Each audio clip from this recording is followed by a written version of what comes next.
Hello' বন্ধুসকল, নমস্কাৰ। সঁচা কথা হ'লে আপোনালোকক স্বাগতম জনাইছোঁ। আপোনালোকে বাৰু অভিশপ্ত জংঘলৰ কাহিনীটো জানে নেকি, যিটো মানে ডিব্ৰুগড় ওচৰত অৱস্থিত? যদি নাজানে, মই আপোনালোকক আজি সেইটো কাহিনী শ্বেয়াৰ কৰিব যাই আছোঁ। অভিশপ্ত জংঘল অসমৰ আটাইতকৈ ভয় লগা কাহিনী। মানে এই জংঘলখনত আজিলৈকে যিজন ব্যক্তিয়ে গৈছে, মানে তেওঁ কেতিয়াও উভতি অহা নাই। এক নহয় সি মানসিক শক্তি হেৰাইছে, এক নহয় সি মৃত্যুবৰণ কৰিছে। তাৰে মানুহবিলাকে কয় আৰু মানে এই জংঘলখন হৈছে মানে ডিব্ৰুগড়ৰ ওচৰতে, আৰু তাৰে মানুহবিলাকে মানে কৈছে যে এইখন জংঘল এখন অভিশপ্ত জংঘল। গতিকে আমি সৰু এটা ইণ্টাৰৰ পিছত কাহিনীটোলৈ আগবাঢ়িম।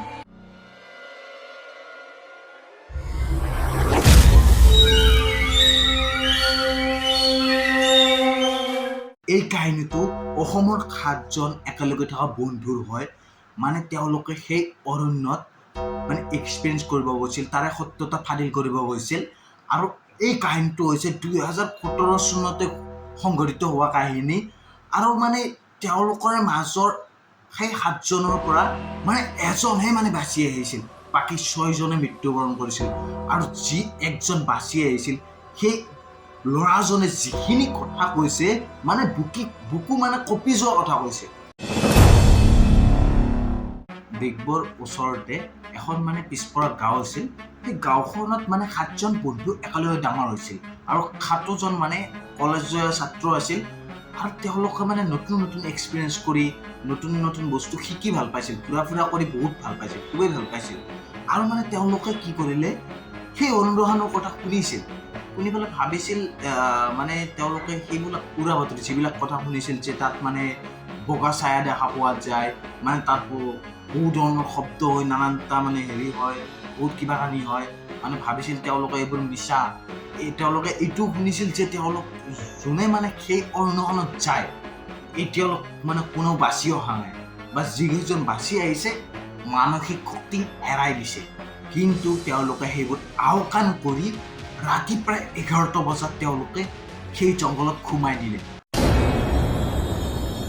তেওঁলোকে ভাবিছিল যে এনেকুৱা একো নাই, কিন্তু সেইটো তেওঁলোকৰ মানে শেষ বুলিছিল জীৱনত। যেতিয়া মানে তেওঁলোকক জংঘলৰ ভিতৰলৈ সোমাই গ'ল ন, প্ৰথমতেতো সকলো নৰ্মেলেই আছিল, কিন্তু কিছু সময়ৰ পিছতে যেনিবা এজাক ঠাণ্ডা বতাহ আহি তেওঁলোকক বৰকৈ আমনি কৰিব ল'লে। মানে সকলো ফালে মানে নিৰল নিস্তব্ধ হৈ গ'ল, একদম চাইলেণ্ট হৈ গ'ল, যেনিবা প্ৰকৃতিও তেওঁলোকক কৈ আছে যে সময় থাকোঁতে এই জংঘলৰ পৰা ওলাই যা। হঠাৎ তেওঁলোকৰ মাজৰ এজন বন্ধু, যাৰ নাম মানে সমীৰ আছিল, সি মানে ক'বলৈ ধৰিলে তাৰ অনুভৱ হৈছে যে তেওঁলোকক কোনোবাই চাই আছে।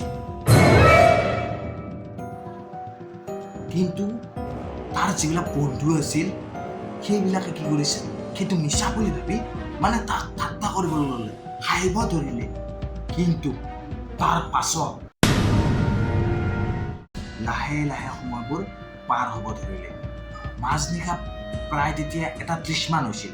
সেই 1:30 বজাত মানে লাহে লাহে কি কৰিলে, সিহঁতৰ চাৰিওপিনে মানে অদ্ভুত হুলস্থুল হ'ব আৰম্ভ কৰিলে। এনেকুৱা লাগিল যে তেওঁলোকক কোনোবাই মানে লুকাই লুকাই দূৰৰ পৰা মানে চাই আছে। তেতিয়া মানে ভয় খাই তেওঁলোকৰে মাজৰ মানে ল'ৰা এজন, যাৰ নাম ৰাহুল আছিল, সি মানে টৰ্চটো জ্বলাই চালে। আৰু যেতিয়া মানে টৰ্চটো জ্বলাই চালে ন, মানে সকলোৰে ভৰিত তলত একদম মাটি হৈ যোৱা যেন পালে। কাৰণ যিটো বস্তু সিহঁতে দেখিলে, মানে গছৰ পিছফালে মানে এটা কলা ছাঁ লুকাই আছে। তেওঁলোকক মানে একেৰাহে জুমি জুমি চাই আছে, আৰু সেই কলা ছাঁটোৰ মানে চকুকেইটা ৰঙা, আৰু কোনো ধৰণৰ লৰচৰ কৰা নাই। সিহঁতে মানে এনেকুৱা নাৰ্ভাছ অনুভৱ কৰিলে, আৰু নাৰ্ভাছ অনুভৱ কৰি তেওঁলোকে মানে দৌৰিব আৰম্ভ কৰিলে। আৰু যেতিয়া মানে তেওঁলোকে দৌৰিব আৰম্ভ কৰিলে ন, পিছফালৰ পৰা এনেকুৱা এটা মানে চিঞৰে মানে তেওঁলোকক মানে ৰখিবলৈ বাধ্য কৰাই দিলে। এনেকুৱা এটা চিঞৰ আহিছিল, আৰু তেওঁলোকে যেতিয়া মানে পিছফালে ঘূৰি চাইছে ন, তেওঁলোকৰ মাজৰে এজন অজয় নামৰ মানে বন্ধুক মানে কিবা ওপৰ ফালে টানি লৈ যাই আছে। আৰু সি মানে চিঞৰি আছে যে ভাইহঁত মোক বচা বচা ভাইহঁত মোৰ একদম মৰিব মন নাই। আৰু কিছু ছেকেণ্ডৰ পিছতে তাৰ যেন শৰীৰটো সেই আন্ধাৰত গায়ব হৈ গ'ল।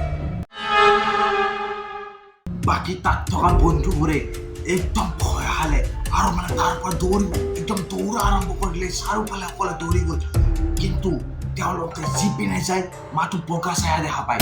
সকলো ঠাইতে যেনিবা বগা ছায়া, আৰু বগা ছায়াবিলাক মানে বতাহত মানে উৰি যেনিবা আছে তেনেকুৱাকে আছে, আৰু তেওঁলোকৰ মানে চকুটি ৰঙা ৰঙা তেজ বৈ আছে। আৰু অজয়ৰ নিচিনাকৈ এটা এটাকৈ ৰহস্যময় মৃত্যু হ'ব ধৰিল সকলোৰে। আৰু কোনোবাটো মানে গছৰ ডালত আছে, কাৰণ কোনোবাটো মৃতদেহ, আৰু কোনোবাটো মানে মাটিত মানে পৰি আছে তেজেদি লুতুৰ পুতুৰ হৈ, আৰু কোনোবাটো ডেড বডি একদম গায়ব। অৱশেষত মানে তেওঁলোকৰ মাজৰ ৰোহিত নামৰ ল'ৰাজন তাৰ পৰা পলাবলৈ সক্ষম হয়, আৰু সি কিবা কৰি জংঘলৰ পৰা বাহিৰ ওলায়। আৰু যেতিয়া মানে সি মানুহবোৰক লগ পায় বাহিৰত, একদম সি হতভম্ব। আৰু সি মানুহবোৰক মানে ক'বলৈ ধৰিলে যে যেতিয়া সি জংঘলৰ পৰা মানে পলাই আছে, তেওঁৰ এনেকুৱা লাগিল তাক মানে কোনোবাই পিছা কৰি আছে। আৰু পিছফালে যেতিয়া মানে ঘূৰি চায়, তেতিয়া মানে সি কাকো দেখা নাপায়। ৰোহিত নামৰ ল'ৰাজন এতিয়াও মানে হস্পিটেলতে আছে। সি মানসিকভাৱে ইমান বেয়াকৈ ভাঙি পৰিছে, মানে সি বাৰে বাৰে এটা কথাই কয়, সিহঁত আহি আছে, সিহঁতে মোক লৈ যাব আহি। সি বাৰে বাৰে এইটো কথাই কৈ থাকে যে তাক বোলে কোনোবাই লৈ যাব। ইমান বেয়াকৈ ভাঙি পৰিছে। আৰু মানে ইমান ডাঙৰ ঘটনা হৈ যোৱাৰ পাছত সেই জংঘলৰ আশে পাশেও এতিয়া কোনে নাযায়। আৰু বাহিৰত যদি কোনোবা যাব লগা হৈছে সেই চাইডৰ ৰাস্তাটোৰে, সিহঁতে মানে সেই ভয়ানক ভয়ানক চিঞৰবোৰ শুনা পায়, আৰু মানে সেই কলা ছায়াটো দেখে, যিটো ছায়া মানে সেই 7জন বন্ধুৱে দেখা পাইছিলে। আৰু মানে এতিয়াও সেই ছায়াটো, সেই ৰঙা চকুৰ দুটাই মানে জ্বলি থাকে কলা ছায়াটো। তো বন্ধুসকল, আজিলৈ ভিডিঅ'টো ইমানখিনিয়ে আছিল। যদি আপোনালোকে এনেকুৱা আৰু হৰৰ ভিডিঅ' চাব বিচাৰে তেতিয়াহ'লে চেনেলটো ছাবস্ক্ৰাইব কৰি থৈ দিব। আৰু আপোনালোকে যদি এনেকুৱা হৰৰ কাহিনী জানে বা আপোনাৰ লগত এনেকুৱা যদি কিবা হৈছে, তেতিয়াহ'লে মোক ইনষ্টাগ্ৰামত DM কৰিব পাৰে। ইনষ্টাগ্ৰামৰ লিংক ডেছক্ৰিপশ্যনতে পাব। তেতিয়াহ'লে আজিলৈ ভিডিঅ'টো সামৰণি মাৰোঁ। তো বাই বাই, জয় অসম।